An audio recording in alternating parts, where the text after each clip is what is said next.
दोस्तों IDBI jam के interview के जो एडमिट कार्ड है वो आउट हो चुके हैं और बहुत सारे बच्चों को डाउट है कि हमें अपने सीवी को कैसे भरना है। देखो आईडीबीआई जैम ने अभी इस बार का सीवी फॉर्मेट को रिलीज़ नहीं किया, लेकिन मैं पिछले 2-3 साल से देख रहा हूँ आईडीबीआई का जो सीवी फॉर्मेट है वो इस प्रकार का सेम रहता है। ठीक है, आपको ये जो पूरी सीवी का फॉर्मेट है, पूरी पीडीएफ है सीवी फॉर्मेट की, मेरे टेलीग्राम चैनल में मिल जाएगी। आपको टेलीग्राम चैनल का जो लिंक है वो डिस्क्रिप्शन में मिल जाएगा, आप वहाँ से जाकर डाउनलोड कर सकते हो और उसको भर सकते हो। ठीक है, 99% चांस है कि सीवी का फॉर्मेट ये सेम रहने वाला है, तो आपको बिना कोई टेंशन के इसी सीवी को भरना है। ठीक है, अब बात करते हैं सीवी को भरना कैसे। देखो यहाँ पर तो आपकी फोटो लगेगी, करियर ऑब्जेक्टिव लिखना पड़ेगा। ठीक है, अब करियर ऑब्जेक्टिव में बहुत सारे बच्चों को ये डाउट आता है कि हम क्या लिखें। तो देखो यहाँ पर इसी सीवी फॉर्मेट की पीडीएफ मैंने यहाँ पर बहुत सारे करियर ऑब्जेक्टिव लिखे हुए हैं, 5 एग्जाम्पल दिए हैं। आप पाँचों में से कोई भी एक सिलेक्ट कर लो और उसको यहाँ पर आराम से भर लो और उसके बारे में थोड़ा सा रीड करके जाना। हो सकता है आपसे पूछे कि आपने क्या लिखा हुआ है और आपको ऐसा ना हो कि वहाँ पर याद ना आए, तो उसको एक बार अच्छे से याद करके फिर यहाँ पर लिख के जाना। ठीक है, तो ये पीडीएफ किसको मिलने वाली है? ये पीडीएफ उनको मिल जाएगी जिन्होंने मेरा मेंटरशिप बैच ज्वाइन किया है। आप में से बहुत सारे लोगों को नहीं पता होगा, तो मैंने आईडीबीआई का मेंटरशिप बैच लॉन्च किया है,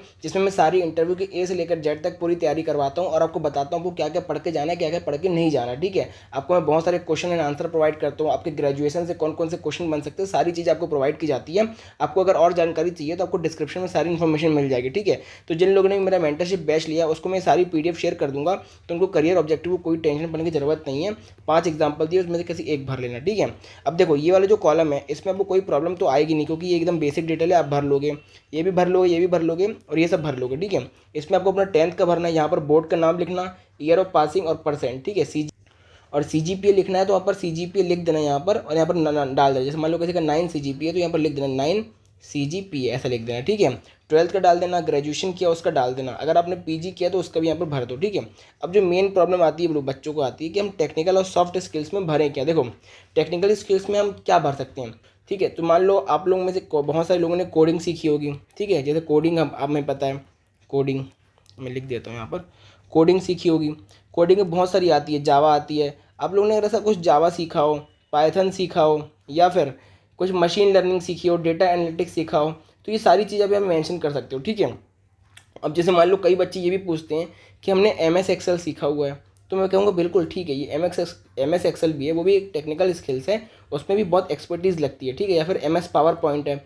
अगर आपके पास ये सारी चीज़ें भी है तो आपको ये सब चीज़ भी आप यहाँ पर लिख सकते हो, उसमें कोई प्रॉब्लम नहीं है। ठीक है, और जिन बच्चों ने मेरा बैच ज्वाइन किया है तो उनको ये डाउट होगा कि अगर हम यहाँ पर MS एक्सेल लिखते हैं या फिर जावा लिखते हैं तो इनसे भी तो क्वेश्चन पूछे जा सकते हैं, तो मैं कहूँगा बिल्कुल पूछे जा सकते हैं। अगर आप जिन्होंने मेरा मेंटरशिप बैच ज्वाइन किया है उन लोगों का ये प्लान है कि वो यहाँ पर जावा लिखेंगे या फिर पाइथन लिखेंगे या फिर ये डेटा एनालिटिक्स लिखने वाले हैं या फिर वो MS एक्सेल लिखने वाले हैं, मतलब इनमें से कुछ भी चीज़ें वो यहाँ पर लिखने वाले हैं, तो उनमें से कौन कौन से क्वेश्चन पूछे जा सकते हैं वो सारी पीडीएफ में आपको प्रोवाइड कर दूंगा, तो आपको यहाँ पर कोई भी प्रॉब्लम नहीं जाने वाली। ठीक है, मैं फिर से रिपीट कर देता हूँ, आप यहाँ पर इन सब चीज़ों में से कुछ भी यहाँ पर लिखना चाहते हो तो उन सारी चीज़ों के क्वेश्चन मैं प्रोवाइड कर दूंगा, या फिर अगर इन सब चीज़ों के अलावा आप कुछ और भी लिखना चाहते हो तो वो भी आप मुझे सेंड कर सकते हो, मैं आपको उसके भी क्वेश्चन प्रोवाइड कर दूंगा। ठीक है, तो आपको कोई भी टेंशन लेने की बात नहीं है। अगर आपने मेरा बैच ज्वाइन किया तो आपकी सारी ए से लेकर जेड तक पूरी तैयारी करवाई जाएगी, आपको कोई भी टेंशन लेने की बात नहीं है। ठीक है, ये पीडीएफ आपको शेयर कर दूंगा, यहाँ पर लिख दे रहा हूँ मैं। ठीक है, उसके बाद आपको क्या लिखना है सॉफ्ट स्किल्स में। सॉफ्ट स्किल्स में क्या क्या आता है, जैसे कि सॉफ्ट स्किल्स में आता है टीम वर्क। अब ये सब एग्जैक्ट डाल सकते हो, मैं खुद अपने एक्सपीरियंस से बता रहा हूँ, मैंने भी यही डाला था। Communication, leadership quality, decision making, तो ये सब चीज़ें अब यहाँ 4 चीज़ें डाल सकती हो। ये 4 चीज़ें डिक्टो आप वहाँ पर डाल देना, इसमें आपको कोई प्रॉब्लम नहीं जाने वाली, ना ही इस सब से कोई वो क्वेश्चन पूछने वाला है। ये 4 चीज़ें मैं इसलिए कह रहा हूँ तो कि क्या ताकि जो आपकी सीवी वो थोड़ी भरी भरी दिखेगी। आपको सीवी को जितना हो सकता है भरना है, खाली नहीं छोड़ना। क्या है, खाली छोड़ते हो तो एक नेगेटिव इंप्रेशन जाता है कि इस बच्चे ने कुछ किया ही नहीं है। जितना ज़्यादा हो सकता है उसमें इसमें भर दो, कोई प्रॉब्लम नहीं जाने वाली। ये चारों पॉइंट लिख देना। इसके अलावा आपके मन में ऐसी टाइप की कुछ और स्किल्स भी आ रही है तो वो लिख देना, मतलब अच्छे से भर देना, मेरा कहने का मतलब ये है। ठीक है,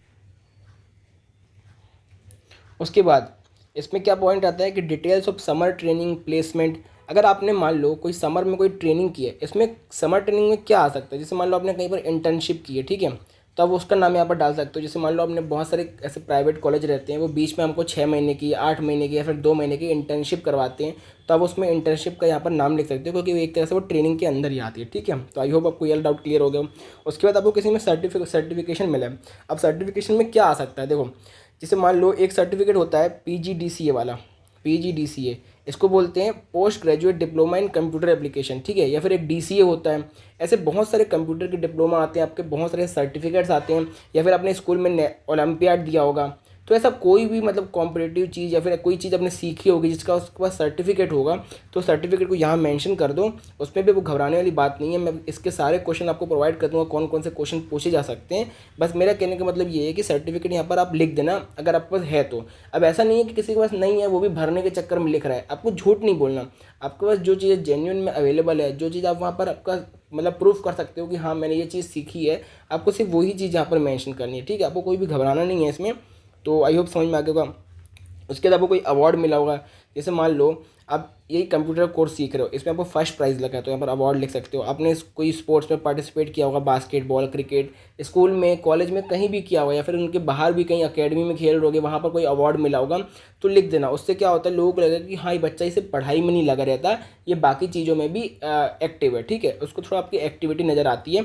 तो इन चीज़ों को भी अगर आप जेन्युइन हो तो इन चीज़ों को भी अवार्ड्स एंड अचीवमेंट्स में भर देना, ठीक है। उसके बाद आपको लैंग्वेज कौन कौन सी आती है वो यहाँ पर लिख देना। हॉबीज़ ज़रूर से मेंशन करना। बहुत सारे बच्चे बोलते हैं हमारी तो कोई हॉबी नहीं है, हम उसको छोड़ दें क्या, तो मैं कहूँगा बिल्कुल नहीं। बहुत निगेटिव इंप्रेशन जाता है अगर आप अपनी हॉबी नहीं भरते हो तो। मैं कहूँगा अगर कुछ भी नहीं है तो मैंने आपको 2 से 3 हॉबीज़ के एग्जाम्पल बताए थे और उनसे कैसे क्वेश्चन पूछे जा सकते हैं। ये उन बच्चों की बात करो जिन्होंने मेरा बैच लिया था, जो मुझसे डेली कॉन्टैक्ट में हैं, तो उन बच्चों के साथ मैंने शेयर की थी। तो आप वो चीज़ें मेंशन कर देना, और लेकिन खाली मत छोड़ना, जरूर से जरूर इस चीज़ को वहाँ पर मेंशन कर देना, ठीक है। मेडिकल हिस्ट्री आपकी कोई रही है तो मेंशन करना, कोई मेडिकल हिस्ट्री नहीं है तो उसमें आप छोड़ भी सकते हो, ठीक है। इसके बाद आपका कोई वर्क एक्सपीरियंस है, आपको यहाँ लिखना है। मेडिकल हिस्ट्री जैसे कि मैंने बताया। उसके बाद आपने पहले IDBI बैंक के लिए अप्लाई किया है, क्या स्टेटस था, वेट लिस्ट में थे, सिलेक्टेड थे, नहीं सिलेक्टेड, सारी चीज़ यहाँ पर लिखनी है। और ये क्रिमिनल रिकॉर्ड वाला है, यहाँ पर तो ऑब्वियस सी बात है नो ही आने वाला है। यहाँ पर साइन करना है और यहाँ पर डेट कब डालनी है, जिस दिन आपका इंटरव्यू होने वाला है उस दिन की डेट डाल देना, और प्लेस में आप जहाँ रहते हो वो डाल देना, ठीक है। उसके बाद बहुत सारे बच्चों को ये डाउट रहता है कि सर हम अपनी स्ट्रेंथ और वीकनेस में क्या डालें। देखो ऑब्वियस सी बात है, आपसे अगर इंटरव्यू में पैनल में ये पूछेगा तो आपको अपनी वीकनेस दिखानी नहीं है। आपको ऐसा नहीं बोलना कि मैं ये वीक हूँ, पता चला आप 5-6 अपनी वीकनेस गिनाने लग गए। आपको ज़्यादा ये फोकस करना है कि अपनी स्ट्रेंथ को वहाँ पर गिनाओ कि हाँ सर मेरे में ये स्ट्रेंथ है। जैसे मान लो मैं एग्जांपल देता हूँ, आप ये पॉइंट वहाँ पर हूबहू लिख सकते हो कि सर मेरे में ये एबिलिटी है कि मैं अपनी मिस्टेक्स को सीख पाता हूँ, मतलब मिस्टेक से सीख पाता हूँ और उसको सुधार के मैं अपने काम को और अच्छा कर लेता हूँ, ठीक है। एक ये एग्जांपल हो गया। दूसरा ये एग्जांपल आप लिख सकते हो कि मेरी कम्युनिकेशन स्किल्स अच्छी है, ठीक है। जो मैंने वहाँ सॉफ्ट स्किल्स से बताया था ना, वो चीज़ आप यहाँ डाल सकते हो। कम्युनिकेशन स्किल्स सीख सकते हो, मैं टीम वर्क अच्छे से कर लेता हूँ सर, ऐसा टाइप का कुछ कह सकते हो। फोर्थ लिख सकते हो सर लीडरशिप क्वालिटी अच्छी है मेरे में, मैं बहुत डिसिप्लिन्ड हूँ, एक्सेप्टिंग माई मिस्टेक्स, ऐसे टाइप के कुछ। 6 में लिख सकते हो इमोशनल इंटेलिजेंस, ये आप लिखना ही लिखना, पता है। जो ये इमोशनल इंटेलिजेंस वाला ना, मैं सबको एडवाइस करूँगा ये लिखो वहाँ पर। इससे एक बहुत पॉजिटिव इंप्रेशन जाएगा कि हाँ बच्चे को इसका कॉन्सेप्ट पता है, इमोशनल इंटेलिजेंस क्या होता है, और ये आपके फेवर में ही काम करेगी, ठीक है। इमोशनल इंटेलिजेंस जिसको नहीं पता वो बता देता हूँ। इमोशनल इंटेलिजेंस का मतलब ये होता है कि बिना भावनाओं में भय, मतलब हम सबके पास इमोशन होते हैं, तो इमोशंस के अंडर में आके कोई डिसीजन मत लेना, एकदम दिमाग से सोच के लॉजिकल वे में डिसीजन लेना। हम बहुत बार क्या होता है अपने इमोशंस के उसके दबाव में आ जाते हैं और कोई गलत डिसीजन ले लेते हैं, लेकिन हमें बैंक में ऐसा नहीं करना, हमें इमोशंस के दबाव में नहीं आना है, हमें दिमाग से सोचना है। इसका एकदम परफेक्ट एग्जांपल देता हूँ। मान लो आप बैंक की मैनेजर की पोस्ट में बैठे हो, कोई आपका अपना सगा रिलेटिव आता है, वो बोलता है आप पैसे ले लो और मेरे लोन पास करवा दो, मेरे में डॉक्यूमेंट्स में थोड़ी गड़बड़ी है लेकिन आप मेरे रिलेटिव हो तो आप मेरा लोन पास कर दो। तो अब आप इमोशन में आ जाओगे कि हाँ भाई मेरा रिलेटिव है, मैं इसका लोन पास कर देता हूँ, नहीं करूँगा तो हमारे रिश्ते में थोड़ी प्रॉब्लम आ जाएगी। तो ये इमोशनल डिसीजन हो गया। आपको यहीं पर अपनी इमोशनल इंटेलिजेंस दिखानी है। आपको वहाँ पर इमोशन में बह के डिसीजन नहीं लेना, आपको वहाँ दिमाग से सोच के डिसीजन लेना है कि नहीं ये चीज़ गलत है, कोई अपना सगा रिलेटिव क्यों ना आ जाए, मेरे को जो बैंक के रूल्स हैं, बैंक के ऑर्गेनाइजेशन के रूल्स हैं उसके खिलाफ नहीं जाना, ठीक है। तो ये होती है इमोशनल इंटेलिजेंस। तो ये 6 चीज़ें लिख सकते हो। वीकनेस में आप ऐसा कुछ ज़्यादा मेंशन मत करना, लेकिन मैं वो बता दे रहा हूँ। वीकनेस में आप बोलो, वीकनेस में आपको क्या बोलना है। अगर पूछेंगे आपकी वीकनेस क्या है तो बोलना सर अभी मेरे में ऐसी कोई वीकनेस नहीं है, अगर होगी भी तो मैं उसको आइडेंटिफाई करूंगा और उसको मैं सुधारने की कोशिश करूंगा। अभी मैं अपने सिर्फ पॉजिटिव जो मेरी स्ट्रॉन्ग चीज़ें हैं मैं उस पर फोकस कर रहा हूँ, और अभी मेरे को नहीं लगता कि मेरे में से कोई मेजर वीकनेस है जो मेरे बैंक की नौकरी में, IDBI जैम की नौकरी में कुछ कुछ प्रॉब्लम करने वाली है, ठीक है, आपको इतना बोलना है।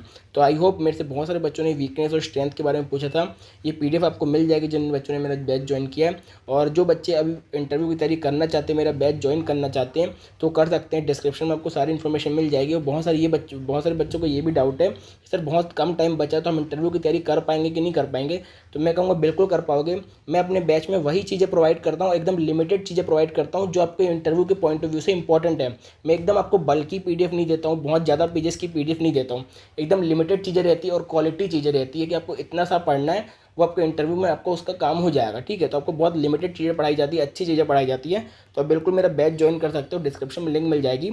और चैनल पर नहीं तो सब्सक्राइब कर लो, टेलीग्राम चैनल ज्वाइन नहीं किया तो डिस्क्रिप्शन में लिंक मिल जाएगी। तब तक के लिए गुड बाय।